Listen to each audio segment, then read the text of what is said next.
बहुजन हिताय बहुजन सुखाय।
शुक्रिया।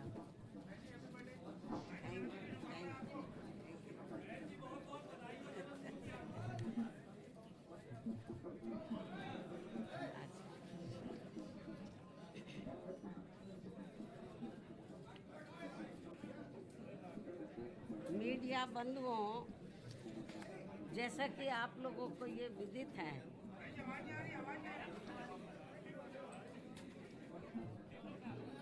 क्यों भाई आवाज आ रही है?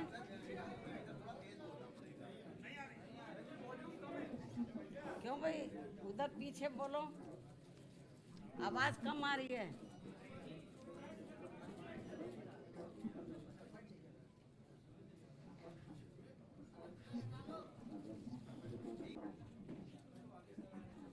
मीडिया बंधुओं, जैसा कि आप लोगों को ये विदित है कि आज मेरा 70वां जन्मदिन है और इस मौके पर सबसे पहले मैं मीडिया बंधुओं व देशवासियों को तथा बीएसपी के सभी छोटे बड़े पदाधिकारियों, कार्यकर्ताओं एवं शुभ चिंतकों आदि को भी नव वर्ष सन 2026 की हार्दिक बधाई एवं शुभकामनाएं देती हूँ। साथ ही साथ ये नव वर्ष इन सभी की जिंदगी में अपार तरक्की व खुशहाली आदि लाए, कुदरत से ये भी कामना करती हूँ। इसके साथ ही अब मैं अपने जन्मदिन के संबंध में ये कहना चाहूँगी कि नव वर्ष के पहले महीने में ही आज के दिन अर्थात दिनांक 15 जनवरी को पूरे देश भर में बीएसपी के लोग मेरा जन्मदिन पार्टी व मूवमेंट के हित में इसे जन कल्याणकारी दिवस के रूप में बहुत ही सादगी के साथ मनाते हैं। और इस मौके पर पार्टी के वरिष्ठ लोग खासकर आम जनहित से जुड़ी उन जन कल्याणकारी योजनाओं के बारे में बताते हैं जिन्हें यहाँ यूपी में बीएसपी की 4 बार मेरे नेतृत्व में रही सरकार में शुरू किया गया था तथा उन्हें कांग्रेस, बीजेपी व अन्य विरोधी पार्टियों की सरकारों की तरह अधिकांश सरकारी कागजों में ही दर्ज करा के नहीं छोड़ दिया था, बल्कि ज़मीनी हकीकत में भी लागू करके दिखाया था, जिनसे फिर यूपी में सर्व समाज में से विशेषकर गरीबों, मजदूरों, बेरोजगारों, किसानों, व्यापारियों, कर्मचारियों, युवाओं, महिलाओं, छात्रों, व अन्य मेहनतकश लोगों के साथ साथ यहाँ दलितों, आदिवासियों, पिछड़े वर्गों, मुस्लिम एवं अन्य धार्मिक अल्पसंख्यक समाज के लोगों की भी स्थिति में काफ़ी सुधार आया है और अब अपने राजनीतिक लाभ के लिए उनमें से कुछ योजनाओं की नकल करके केंद्र व राज्यों की भी सरकारें इनका नाम व थोड़ा स्वरूप आदि बदलकर इन्हें चला भी रही है। लेकिन ये भी सच है कि उनके प्रति इनकी नीयत व सोच सही नहीं होने की वजह से इन पार्टियों की सरकारें इन्हें कोई खास लाभ नहीं दे पा रही। इसके साथ साथ यहाँ मैं ये भी बताना चाहती हूँ कि हमारी पार्टी की रही सरकार द्वारा जिन लोगों के हित व कल्याण के लिए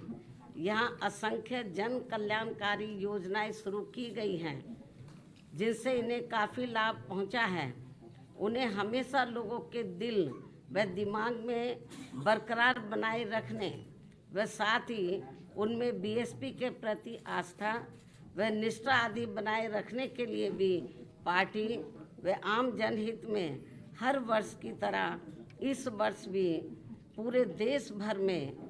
आज मेरा जन्मदिन जन कल्याणकारी दिवस के रूप में मनाया जा रहा है, जिसके लिए मैं पार्टी के सभी लोगों का हार्दिक दिल से आभार प्रकट करती हूँ। साथ ही हमेशा की तरह आज भी मैं अपने जन्मदिन के मौके पर ये बताना जरूरी समझती हूँ कि हमारी पार्टी की रही सरकार ने देश में समय समय पर दलित एवं अन्य उपेक्षित वर्गों में जन्मे हमारे महान संतों, गुरुओं व महापुरुषों में भी खासकर महात्मा ज्योतिराव फूले, श्री छत्रपति शाहू जी महाराज, श्री नारायण गुरु, बाबा साहब डॉक्टर भीमराव अंबेडकर एवं मान्यवर श्री कांशीराम जी आदि को भी विभिन्न स्तर पर पूरा आदर सम्मान दिया है और इनके नाम पर यहाँ अनेकों भव्य व ऐतिहासिक स्थल बनाए गए हैं तथा इनकी विशाल प्रतिमाएं लगाई गई हैं। साथ ही जनहित में अनेकों विशाल पार्क व गार्डन आदि भी बनाए गए हैं। इसके साथ साथ इनके नाम पर अनेकों नए जिले बनाए गए हैं तथा आम जनहित की भी असंख्य योजनाएं शुरू की गई हैं, जिनके अब अपने राजनीतिक स्वार्थ में विरोधी पार्टियों की सरकारें भी नकल कर रही हैं और जिनकी शुरू से ही इनके प्रति सोच व नियत मुंह में राम व बगल में छुरी की तरह ही बनी रही हैं, जिसमें अभी तक कुछ भी बदलाव नहीं आया है। इतना ही नहीं बल्कि इनके बताए हुए रास्तों पर चलकर ही हमारी पार्टी की रही सरकार ने हर मामले में व हर स्तर पर बहुजन समाज के लोगों को प्राथमिकता देते हुए यहाँ सर्वजन हिताय व सर्वजन सुखाय की नीतियों एवं सिद्धांतों पर आधारित सरकार चलाई है। ऐसे सभी संतों, गुरुओं व महापुरुषों को भी आज मैं अपने जन्मदिन के मौके पर पूरे तहे दिल से नमन करती हूँ, जिनके बताए हुए रास्तों पर चलकर ही मैंने देश में यहाँ सदियों से उपेक्षित रहे खासकर दलित एवं अन्य उपेक्षित वर्गों के लोगों को मान सम्मान के साथ अपने पैरों पर खड़े करने के लिए अपनी पूरी जिंदगी भी समर्पित कर दी है। क्यों भाई खांसी बहुत आ रही है, थोड़ा ये माइक भी कम करो, आप थोड़ा सा इधर को हो जाओ और ये दरवाज़ा खोल दो। मेरे ख्याल सफोकेशन हो रहा है मेरे ख्याल आप लोगों को।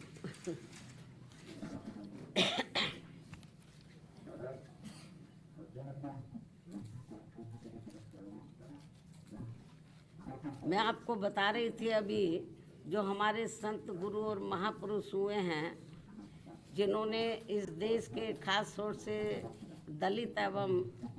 जो अन्य वीकर सेक्शन के लोग हैं उनको पैरों पर खड़ा करने के लिए अपनी ज़िंदगी पूरी समर्पित कर दी है, तो उनको मैं नतमस्तक करती हूँ, नमन करती हूँ। जिनके बताए हुए रास्तों पर चलकर ही मैंने देश में यहाँ सदियों से उपेक्षित रहे, खासकर दलित एवं अन्य उपेक्षित वर्गों के लोगों को मान सम्मान के साथ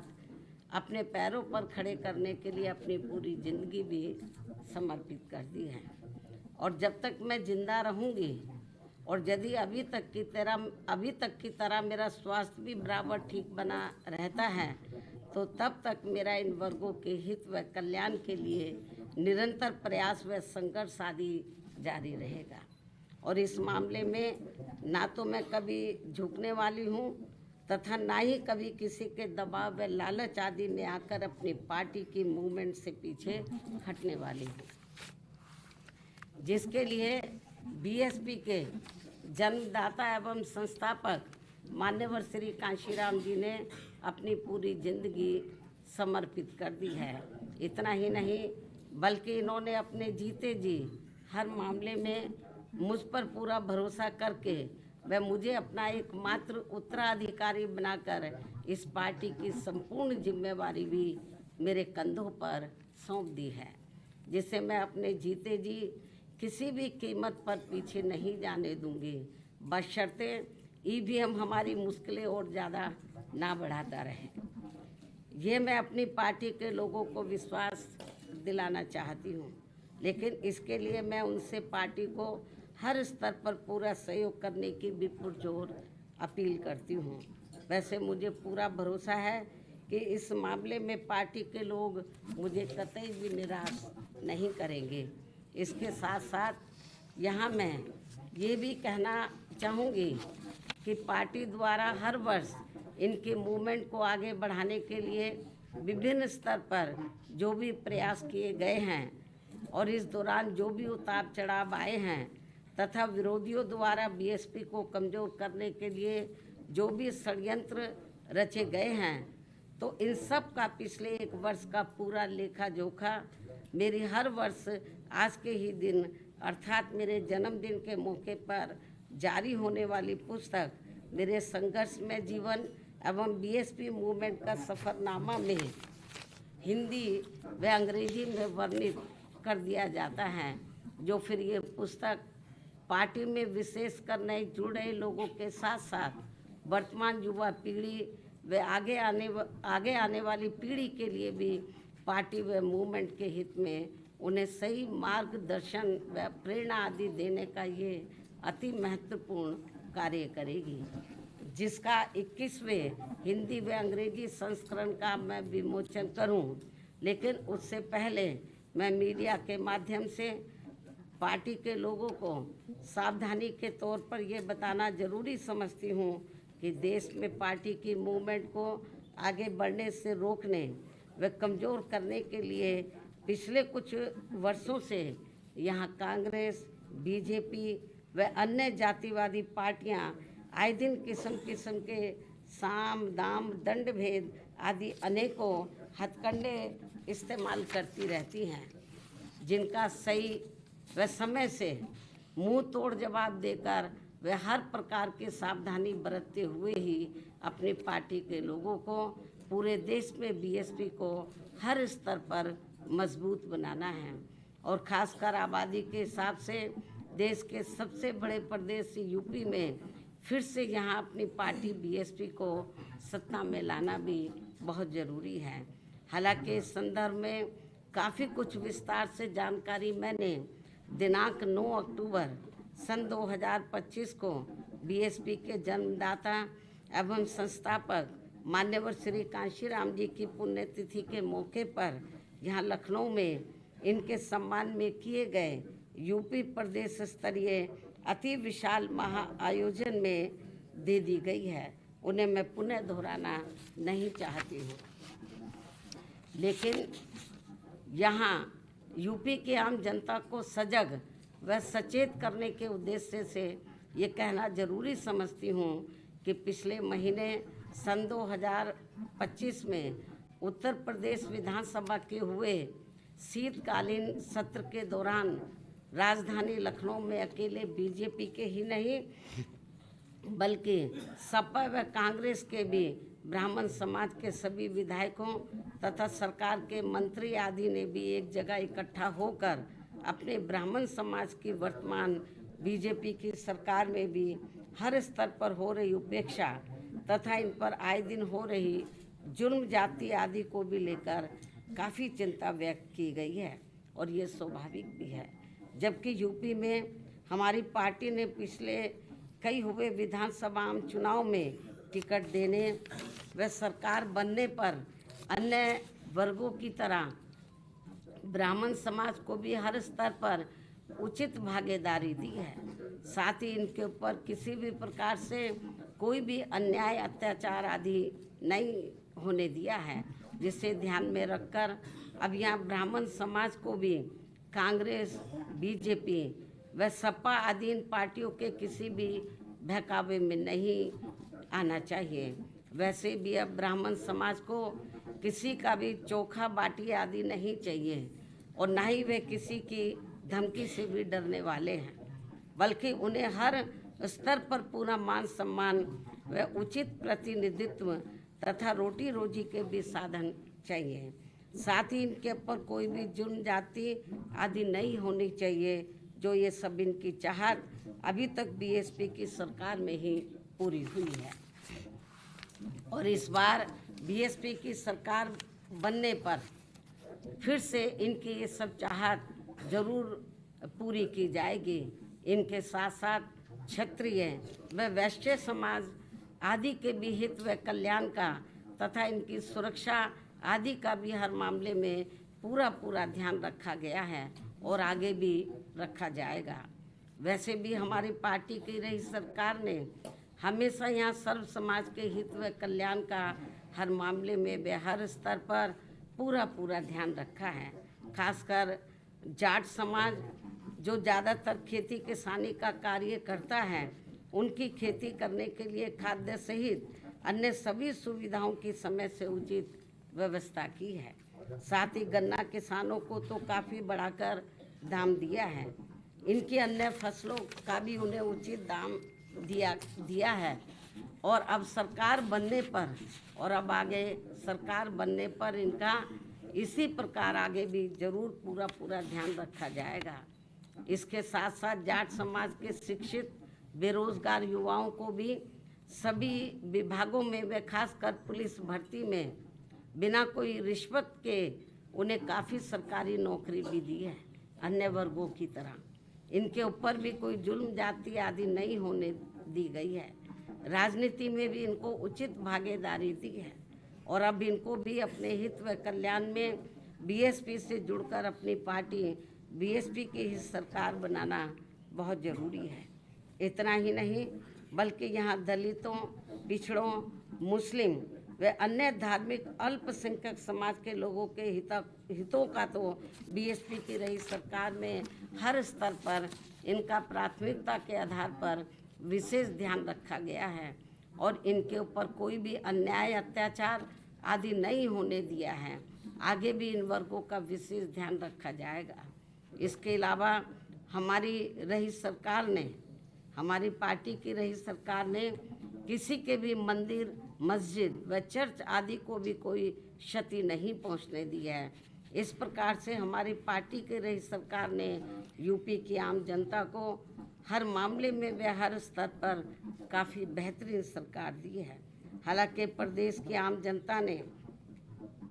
यहाँ कांग्रेस, बीजेपी व सपा आदि का भी शासनकाल देखा है और खासकर सपा के शासनकाल में तो यहाँ अधिकांश गुंडों, बदमाशों, माफियाओं व भ्रष्ट लोगों का ही राज चलता रहा है, जिसमें इनके खुद के समाज को छोड़कर अधिकांश अन्य सभी वर्गों का शोषण होता रहा है। और इस मामले में दलित वर्ग के लोगों का तो इनकी सरकार में सबसे ज़्यादा उत्पीड़न हुआ है, जिनके समाज के बीएसपी की प्रमुख नेता को भी सपा से अलग होने पर, जब गठबंधन की सरकार थी तो सपा से अलग होने पर दिनांक 2 जून सन 1995 को यूपी के लखनऊ सरकारी गेस्ट हाउस में मेरे ठहरने के दौरान वहां सरकारी मशीनरी की मदद से सपा के कई हजार गुंडों व बदमाशों आदि ने जो उस दिन मेरे ऊपर जानलेवा हमला करने का पूरा प्रयास किया है, ये सब भी किसी से छिपा नहीं है। इसके अलावा दलित एवं अन्य पिछड़े वर्गों में जन्मे हमारे महान संतों, गुरुओं व महापुरुषों की भी इनकी सरकार में हर स्तर पर काफ़ी उपेक्षा की गई है। संसद में दलितों के पदोन्नति में आरक्षण से संबंधित लाए गए बिल को भी सपा के सांसदों द्वारा फाड़ दिया गया था। मान्यवर श्री कांशीराम जी के देहांत होने पर इनकी सरकार द्वारा इनके सम्मान में एक दिन का भी राजकीय शोक घोषित नहीं किया गया था। पिछड़े वर्गों का भी आरक्षण संबंधी ज़्यादातर लाभ इनकी सरकार में केवल इनका खुद का अपना समाज ही उठाता रहा है। मुस्लिम समाज भी ज़्यादातर उपेक्षित ही रहा है। यह है इनके पीडीए की असली पहचान। वहीं दूसरी तरफ बीएसपी की रही सरकार में हमने किसी भी वर्ग व धर्म के लोगों के साथ किसी भी मामले में कोई पक्षपात आदि नहीं होने दिया है और हमने पिछड़े वर्गों में इनके खुद के यादव समाज के हितों का भी पूरा ध्यान रखा है, आगे भी रखेंगे। प्रदेश में सभी विरोधी पार्टियों की रही सरकारों की तरह हमने बीएसपी की सरकार में कोई भी दंगा फसाद आदि नहीं होने दिया है। साथ ही प्रदेश के विकास को भी लेकर हमारी पार्टी की रही सरकार ने अनेकों ऐतिहासिक कार्य किए हैं और इस मामले में ये बात सर्वविदित है कि प्रदेश में बीएसपी की सत्ता नहीं रहने के बाद यहाँ विरोधी पार्टियों की रही सरकारों में जितने भी एक्सप्रेस वे बने हैं और अब दिल्ली के नज़दीक जिला गौतम बुद्ध नगर में नोएडा अंतर्राष्ट्रीय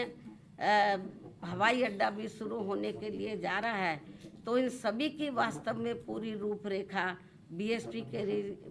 के रही सरकार में ही तैयार हो गई थी। एक आदि बड़े एक्सप्रेस वे तो मेरी सरकार में ही बन गए थे। हालांकि ये सभी कार्य मेरी सरकार के रहते ही पूरे हो जाते यदि उस समय केंद्र की रही कांग्रेस पार्टी की सरकार अपनी जातिवादी मानसिकता के चलते इन कार्यों में रुकावटें नहीं डालती। इस प्रकार से यहाँ बीएसपी का चारों बार का रहा शासनकाल हर मामले में काफ़ी बेहतरीन शासनकाल रहा है, जिसे प्रदेश व आम जनहित में फिर से सत्ता में लाना बहुत ज़रूरी है, क्योंकि अब यूपी में कांग्रेस व सपा की रही सरकार की तरह वर्तमान में बीजेपी की चल रही सरकार में भी यहाँ की आम जनता व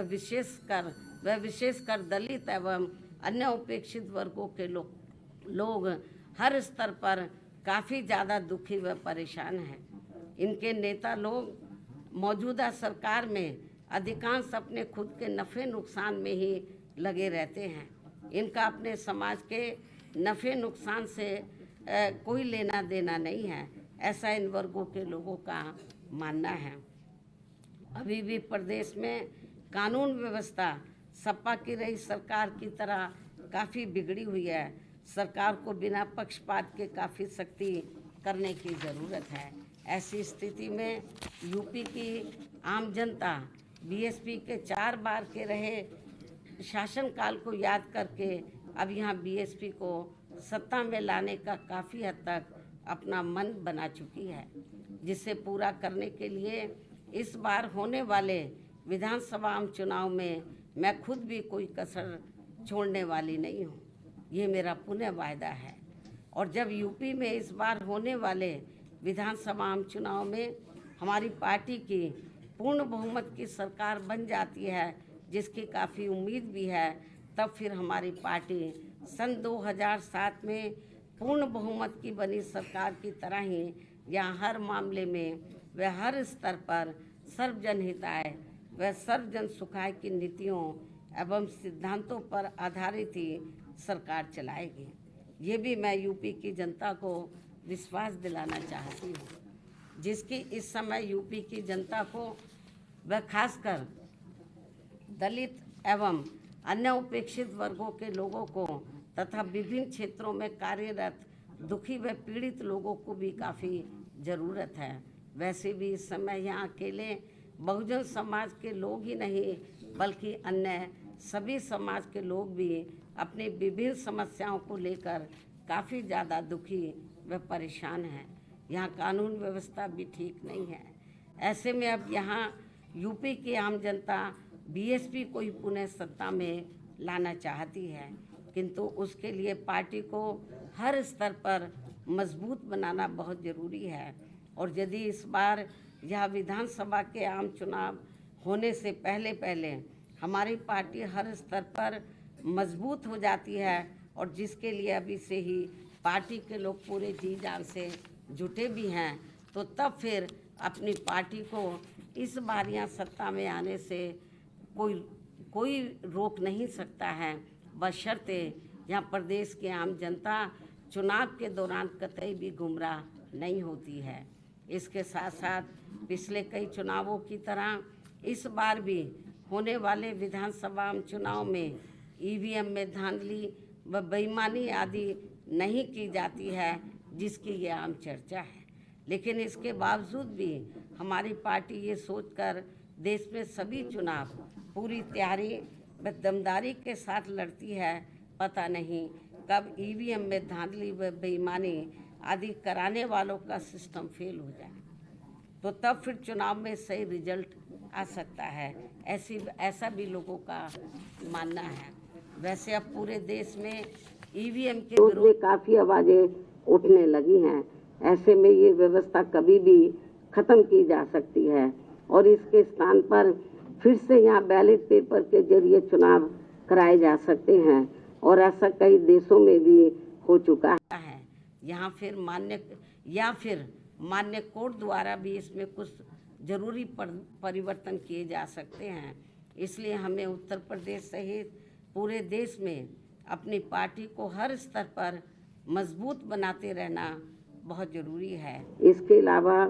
पिछले कुछ समय से देश में क्रमवार वोटों के रिवीजन यानी कि SIR करने का भी कार्य चल रहा है।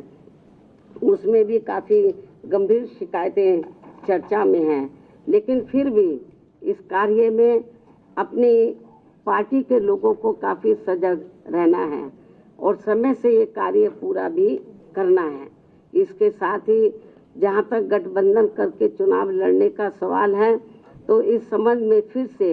यहाँ मैं अपनी पार्टी का स्टैंड स्पष्ट कर देना चाहती हूँ कि हमारी पार्टी का गठबंधन करके चुनाव लड़ने के मामले में अभी तक का अधिकांश अनुभव यही रहा है कि गठबंधन करके चुनाव लड़ने से हमारी पार्टी को फायदा कम व नुकसान ज़्यादा होता है तथा इससे पार्टी का वोट प्रतिशत भी काफ़ी हद तक कम हो जाता है, जबकि बीएसपी से गठबंधन करके चुनाव लड़ने वाली पार्टी को पूरा फायदा पहुंच जाता है, क्योंकि गठबंधन में बीएसपी का खासकर दलित बेस वोट तो गठबंधन करने वाली पार्टी को पूरा ट्रांसफर हो जाता है, किंतु उनका विशेषकर अपर कास्ट समाज का ज़्यादातर वोट उनकी जातिवादी मानसिकता होने की वजह से बीएसपी के उम्मीदवारों को परिवर्तित नहीं हो पाता है और फिर ये वोट दूसरी पार्टी को ही चला जाता है, जिनका नेतृत्व जातिवादी पार्टियों के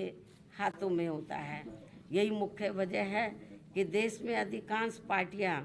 बीएसपी से गठबंधन करके चुनाव लड़ना चाहती हैं, क्योंकि उनको फ़ायदा पहुंचता है। लेकिन गठबंधन करने के मामले में हमें बीएसपी के हित को भी देखना बहुत ज़रूरी है। ऐसी स्थिति में अब हमारी पार्टी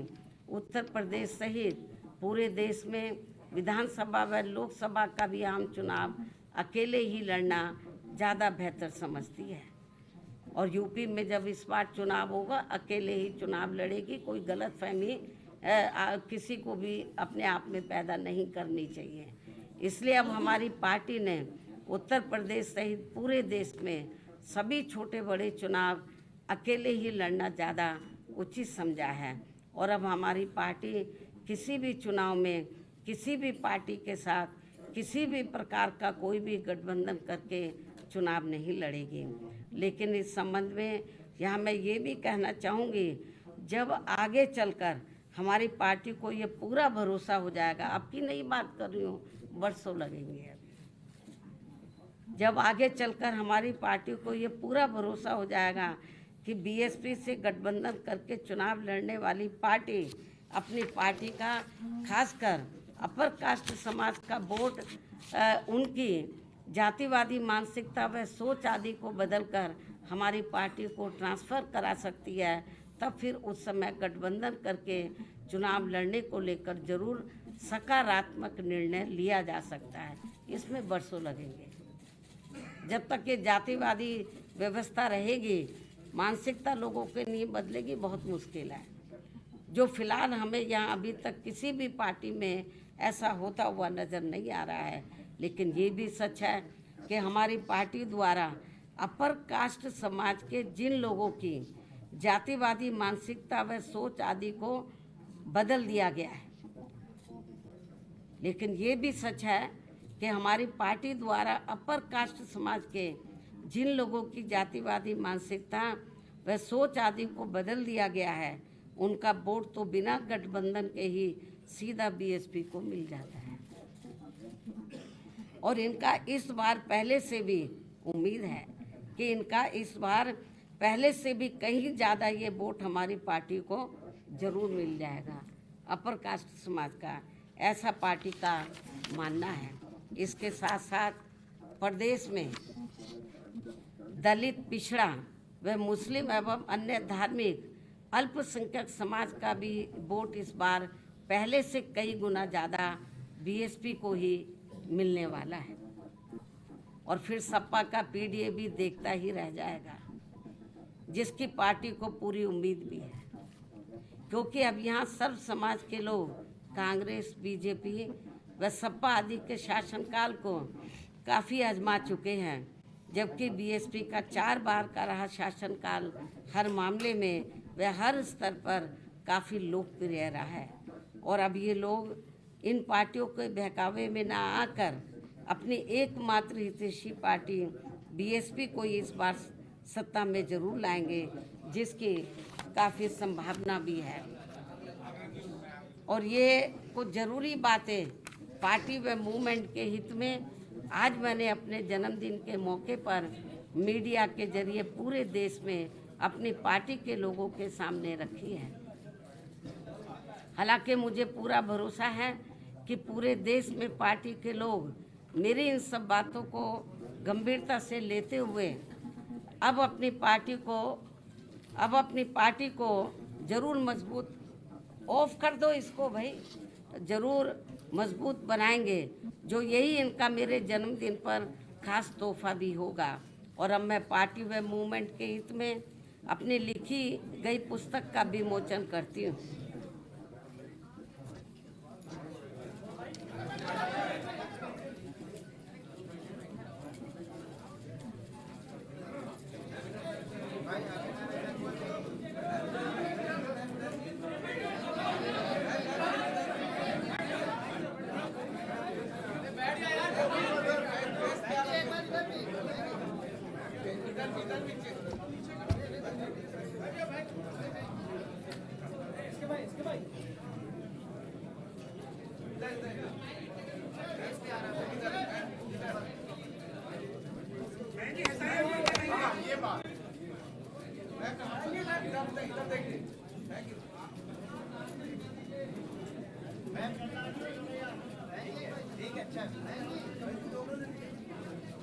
दोनों हाथ में ले लीजिए, दोनों किताबें ले लीजिए। चुनाव से पहले पैसा बांटने की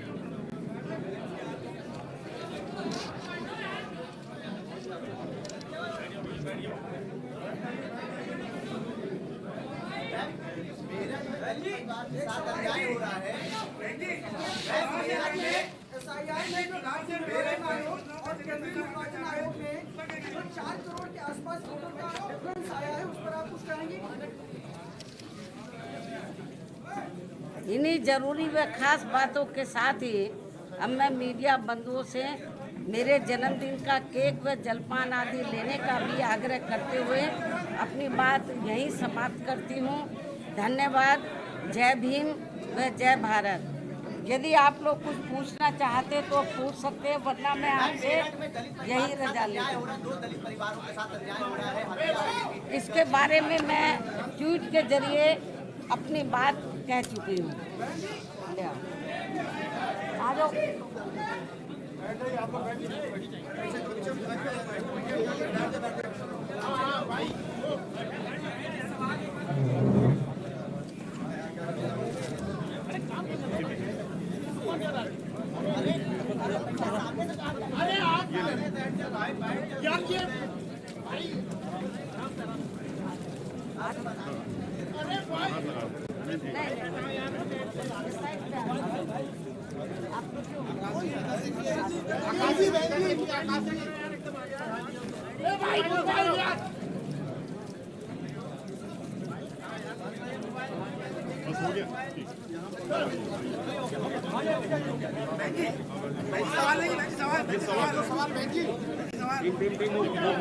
ले लिए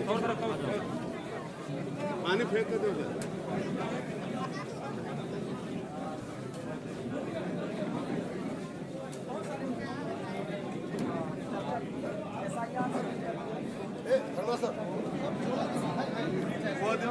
पानी